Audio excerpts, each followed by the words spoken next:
a sense, this book is really about how three other politicians reacted to the rise of Richard Nixon.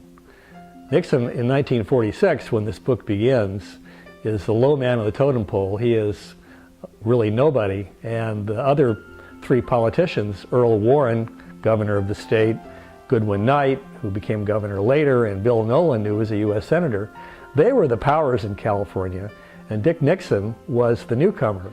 Well, there was something about this period in California, this post-World War II period. Amazing economic energy in the state. All of a sudden, national attention is being focused on California and on California's leaders, who, as it turned out, were all in the same political party. They were all Republicans, and all four of these men wanted to move on. They wanted to become national leaders. So the book is really about the clash of these four politicians and their competition with each other to get further in their political careers. You had Goodwin Knight, who was the classic charismatic politician who'd go up to you and punch you in the shoulder and grab your hand, and he made wonderful speeches, and he loved people. And you would think all politicians would love people, but Richard Nixon, for example, did not. He was the anti-politician. He didn't love people. He was uncomfortable around people. He didn't like making small talk.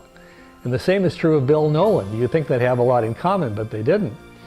So you had Nolan and Nixon, who were extremely uncharismatic, introverted people. And you had Knight and Governor Warren, who were more conventional politicians. And perhaps the clash of their political selves came out of this clash of their personalities.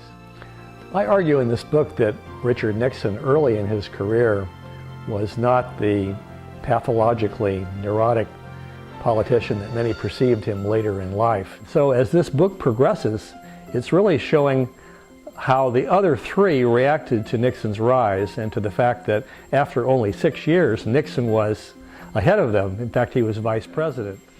The way I got interested in this subject in terms of California politicians was my first book, which was a book about Governor James Worthen of California, one of the more obscure governors, but also one of the most beloved governors in the state's history.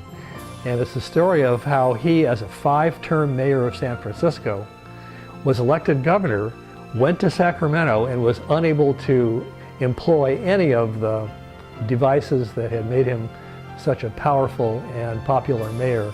In a way, it's a tragedy, but it's a tragedy based on his personal approach to the job and how it translated into his political behavior. It's quite a story. You know, these books I've written are about politics and they are about history, but they're primarily about personality, the impact of personality on political behavior. And they're very human books. They have real flesh and blood people in them. And I like to think that in the treatment of Richard Nixon, I've added some information to help people understand how he developed as a politician and what his early life was like compared with his later, more complicated political life.